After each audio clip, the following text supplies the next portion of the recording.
Okay, folks, this is our lesson on moments, and this is from, well, it begins on page 59 of the textbook, and these concepts are really important in engineering, and later on when we do trust analysis, you'll be using this idea a lot. So trust me that you'll need to understand this. We've looked at this concept really when we looked at levers, when we were working out velocity ratios and mechanical advantages. So you have kind of dealt with this concept, but in a roundabout fashion. So just bear in mind that you will need to understand this process, and we'll give you the definition of a moment. If you have a force acting at a distance from a point, a pivot point, that's what a moment is. So we've already looked at with our levers. We know that if our effort arm is longer than our load arm, we get a velocity ratio and a mechanical advantage that allows us to magnify forces. Okay, so that's one aspect of moments that we've already dealt with. The main thing to remember with this process is that you're dealing with perpendicular distance. So the value of a moment is found by multiplying force's magnitude by the perpendicular distance from the pivot point. So example 2.6 from page 59 of the textbook is a really good example. We have a pivot point here, and we have a force of 75 newtons over here. And if you're pushing a force down here, which way is this going to rotate? I've kind of indicated that, haven't I? We're going to have a clockwise rotation. So moments are really about rotations, okay? So they're a vector because when you use the formula, you will end up with a either a clockwise rotation, or if the force was acting up, this whole thing would spin anti-clockwise, okay? And the conventions vary. I've seen either convention used, but for this textbook, if the rotation is this way, we say it's a positive moment, and if that's clockwise, and if it's rotating this way, we say it's anti-clockwise. So basically, if it's rotating anti-clockwise, when we get a value for our moment, we're going to say it's a negative moment.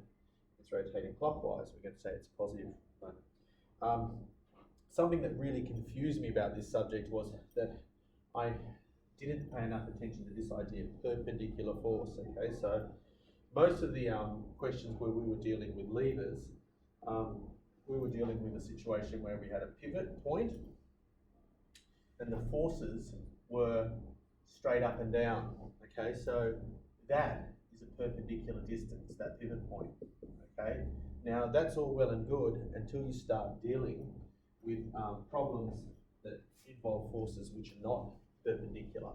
And we'll be doing a wheelbarrow problem which really highlights this issue. If you've got a situation like this, where say you have this force acting straight down and this force acting up, that's when you need to understand this idea of perpendicular distance. So as you can see, if we wanted a perpendicular distance from the actual pivot point, in this case, that's a perpendicular distance. So you can use the actual distance of the arm, okay?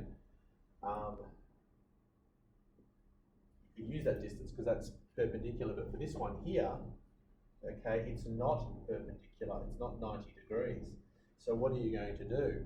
Well, what you do is, we use that idea of transmissibility of forces. Remember we talked about transmissibility of forces, so we extend that line out, and then what we do is we're going to look for a point where we actually do have a perpendicular distance to the pivot. So in this instance, it's there. So we would be using this distance, okay? So that idea of transmissibility of forces and extending the line out to find that perpendicular distance, that's what you need, the perpendicular distance to the pivot point, okay? So if you don't use the perpendicular distance, you're going to get your moment incorrect, okay? So we will investigate that way more in our wheelbarrow problem. But the formula for a moment is force times distance, where m is the moment of the force, and it's measured in Newton meters because you're multiplying newtons by meters, okay? You've got perpendicular distance to the pivot point measured in meters. So it's a very simple formula, keeping in mind, of course, that you need to make sure those distances are perpendicular. So this example here is a nice example. We've got a clockwise rotation, so we know it's going to be a positive moment. They're asking you to calculate the moment for this example 2.6 on page 59. M equals FD. First thing you always do is write down your formula. Now, because this is quite a simple diagram, we probably don't need to do a free body diagram. If it was more complex, you probably would simplify it. So now we've got to say M is equal to the force. Well, we've got a force in newtons, 75, but our distance is in millimeters, 750 millimeters. So what do? We divide by 1,000 to make it into meters. So we multiply by 0.75 to make it meters. And we're going to end up with M is equal to, Mr. Commons hasn't got his calculator here, but 75 by 0.75 is 56.25 Newton meters. And we know it's a positive, so we leave it positive. If it was rotating the other way, we'd make that a negative symbol, okay, if the force was acting this way, but it isn't, okay? So that's the concept of moments. Moments are vectors. They have a magnitude and they have a direction. Clockwise for positive, anti-clockwise for negative. So all you need to know with moments in simple form is that it's perpendicular distance from the pivot to where the force is applied, multiplied by the force. Distance is in meters, forces is in newtons, and we end up with a unit that is Newton meters.